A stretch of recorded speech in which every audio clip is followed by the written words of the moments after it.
Arkadaşlar merhaba. Şimdi öksürük şurubu yapacağız. Doğal. Yarım turbumuz var. Bunu ortasından bir güzel çıkartacağız.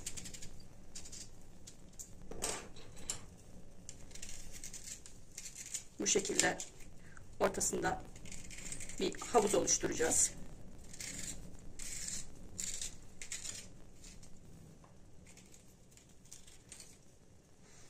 Daha sonra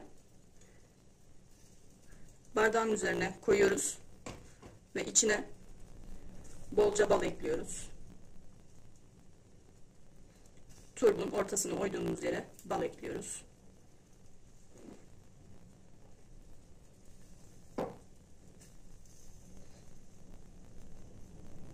Bu balın üstüne isterseniz çörek otu da atabilirsiniz. Ben oyduğum turpları tekrardan üstüne yerleştiriyorum. Bunu akşama kadar bekleteceğiz.